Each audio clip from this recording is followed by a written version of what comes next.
A24, a studio that gets a lot of recognition, specifically for the type of movies that they make, specifically for the style of movie that they make.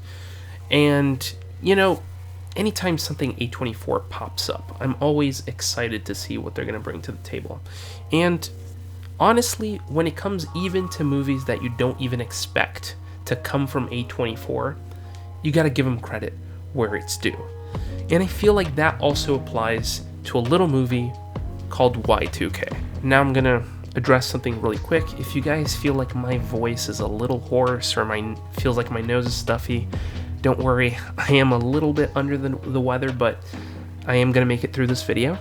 And second thing, I will be discussing some spoilers in this video. So I'm just going to let you know, go watch Y2K. Go watch that movie. Trust me, you'll be surprised by it.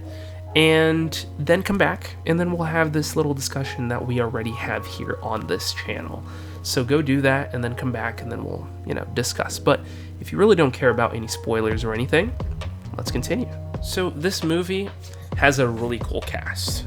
It stars Jaden Martell, who is a really cool actor. I mean, he plays the role of the shy, kind of not really there teenager who really just doesn't want to be a part of anything and is really interested in a girl.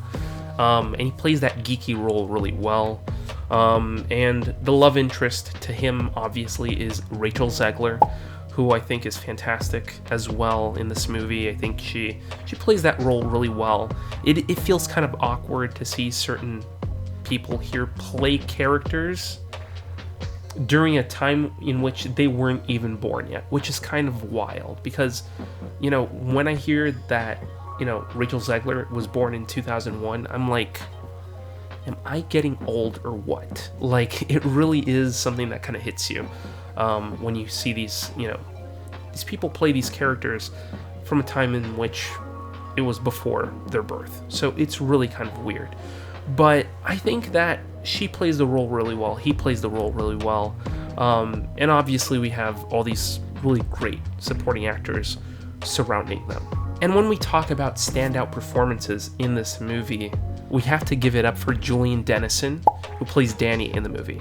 He is fantastic in this film. Fantastic. And for me, my only previous film in which I remember seeing him in was Deadpool 2, in which he plays the kid that they're kind of all after because he's got superpowers and stuff.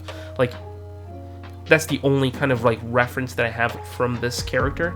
And seeing him in this movie, holy cow, it was great. Now, it's kind of sad to see that he dies in the movie. I didn't expect him to die in this movie.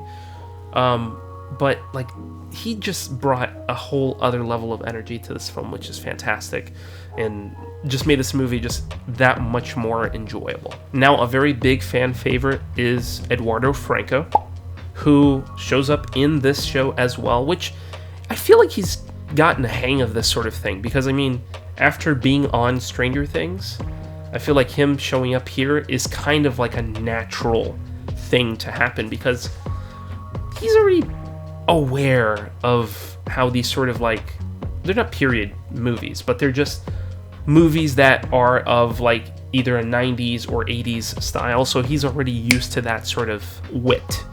And I think that he's really great in this movie. He pops up. He's one of the characters that die as well, but his death is hilarious, and I'm going to talk about the deaths later on. But I think he's really great in this movie. He really steps it up, and he's a great comedic actor. I can't talk anything else other than praise for his work in this film, and just absolute blast. So one person that I was not aware that was in this movie, specifically because when I watched the trailer, either I didn't see this person, or it went by so fast that I was like, okay, maybe I didn't realize it, but I was surprised by seeing this person, was Alicia Silverstone. Alicia Silverstone is I don't like to say she's a 90s icon, but she is literally a 90s icon.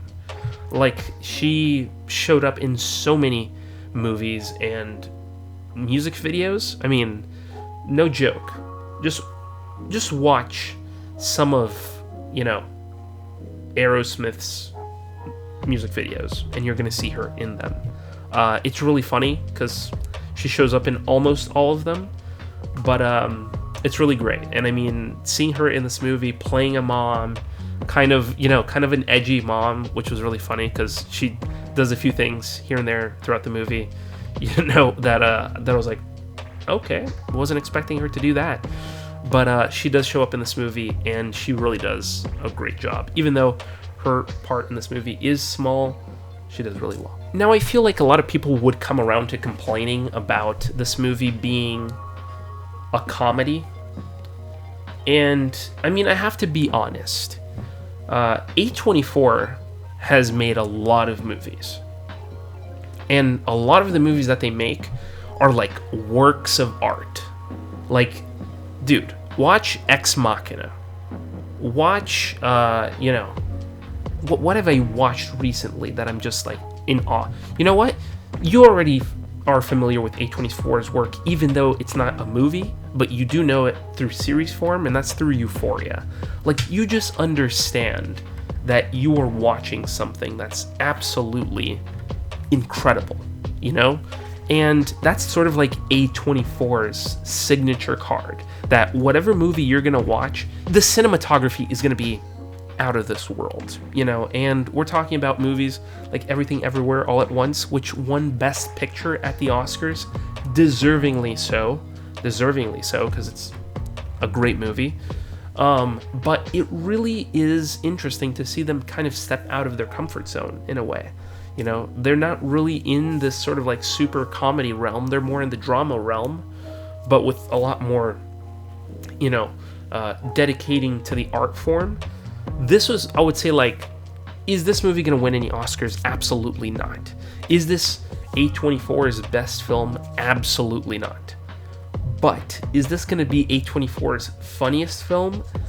So far, absolutely. This is definitely going to be A24's funniest movie because it brings something different to the table. It's not something that you expect. Computers become sentient, and then they become like big assassin robots. And what I find really interesting as well, and this is completely within that very same subject, is that they took the time to make everything physical. Like, everything you see in the movie, like the robots and everything, you can see that everything was pieced together physically there. It's not CG, it's not massive special effects or anything. It's all there. It's all physical. Even if it's like pulled on through a string or controlled by a remote control, like, even then, it's a physical object in space and time, and the physicalness of it, it's there. There's no, special screen or superimposing. It's there, which is really cool because it just looks handmade. And I feel like it's looking at how you can make a movie even on a small budget, because I didn't know how much this movie was made for. Like, I didn't know how much they paid to make this movie until I looked it up, and I saw that it only cost $15 million to make this movie. $15 million. That is pocket change compared to anything Marvel related, compared to anything DC related, compared to anything remotely related to movies that you would expect to be of a super high echelon of, filmmaking. It was a cheap movie to make. And to see how well they were able to make things handmade and make it look like, these robots are put together by like components of stuff from the 90s is hilarious, and I just absolutely love those little details. So I can't help but talk about the soundtrack of this movie. I feel like it hits the right notes.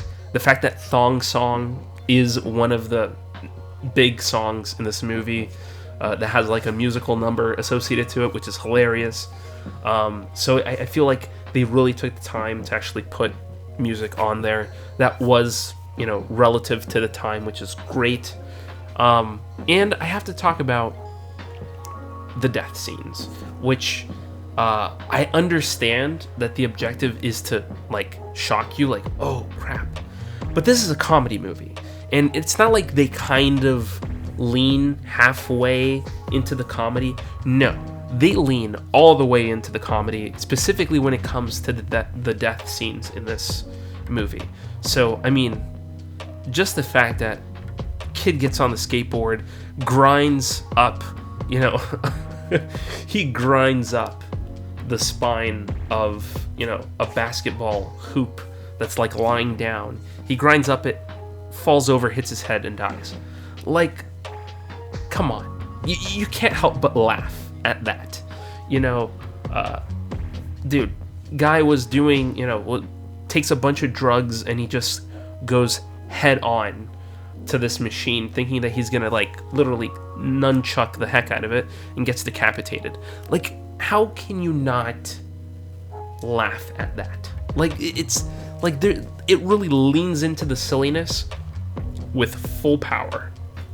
And I feel like that's what a lot of movies nowadays miss. Like, if you're making a silly movie, don't try to add too much seriousness to it, or else people are going to be lost and they're going to be like, okay, is this movie trying to be serious or is it trying to be funny?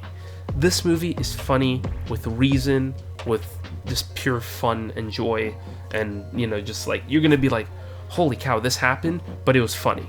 Like, that's the goal, and I think that they've nailed that goal pretty well. Now, I know you're going to go out and you're going to see the reviews for this movie.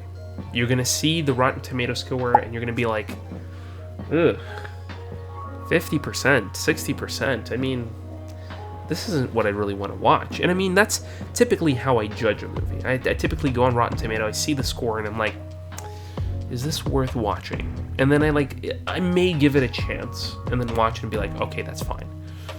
But sometimes the movie just doesn't stick the landing. And this is one of those movies where I believe it's worth giving it a chance.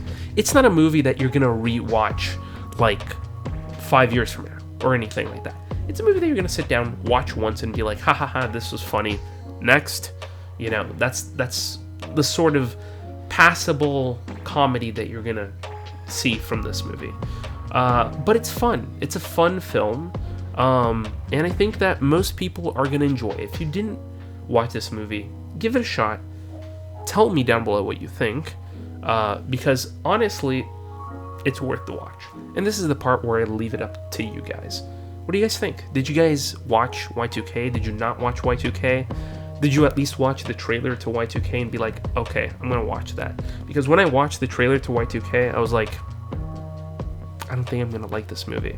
I watched it and I was like, this movie isn't gonna be good. And like, my inkling was the movie wasn't gonna be good, and then I watched it and I was like, okay, this is actually a pretty good movie. The you know, the comedy sticks and everything is, you know, pretty well cohesive. But that's my opinion, and I want to hear your opinion down below. And while you're down there, hit the subscribe button and hit the bell to be notified when new videos go live on this channel. And thank you guys so much for watching this video, and I'll see you in the next video. Scrolling through YouTube, same old routine, then bam, movie savant, what a scene. Trivia bombshells dropping knowledge like rain. Forget the dishes, gotta watch it again. Movie buffs unite, savants to place. Subscribe and hit the bell, don't leave a trace. Next level knowledge keeps you in the loop. Savants got the scoop, ain't nothing to recoup.